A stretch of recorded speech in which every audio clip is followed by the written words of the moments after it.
His woman still persisted, not from stubbornness or spite, but on the firm misapprehension that she was keeping us on track. And like an engine through the darkness, she was shining heaven's light. And we were all here at the station, ever waving at her back.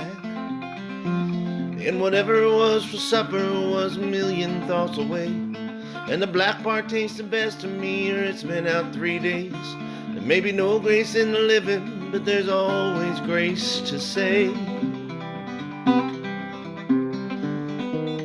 There lives a kind of charm in those who boldly disregard the din of every disapproval and refusal in their wake, and who recklessly continue forward to execute their charge, surely marching ever on for heaven or whatever's sake.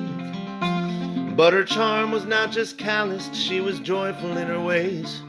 She retained a certain buoyancy regardless of her age. Sure, you might not get your point across, but is that really why you came? Heaven knows she made it hard as she reached for true salvation. And I don't honestly believe that she even could perceive the situation. For what it's worth, it wasn't lack of love, just lack of obligation.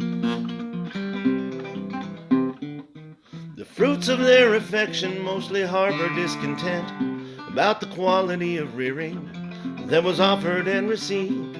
And I dare say those emotions likely don't misrepresent the faithful record of their use. I reckon they can be believed.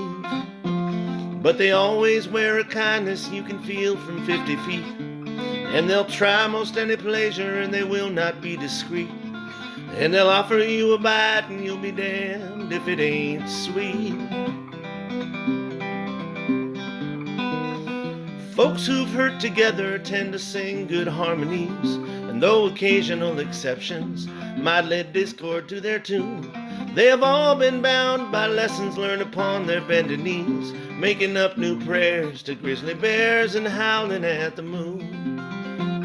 When there isn't laughter to be found, it always can be made. And when nothing's really serious, it's hard to be betrayed.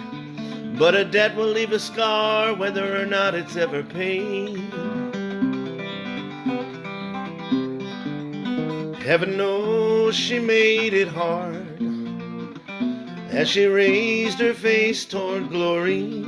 And I don't know honestly whether she was born with any ears to hear their story, not aware of what she had, but also never much concerned with inventory.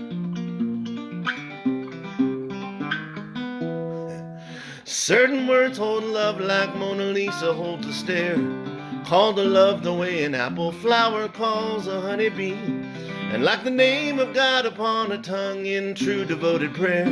One such holy word is Daddy, spoken by his progeny. By no means was he untouchable, and by no means a saint. His behavior, while respectable, was riddled with mistakes. Still he taught them to be flexible, right to the point of breaking. I never knew him well enough to make a deep impression. I've got a couple memories that sometimes come awake, and as I look around at what he made, I'm surer than I'm guessing that behind it his impression was it's all a joke to take.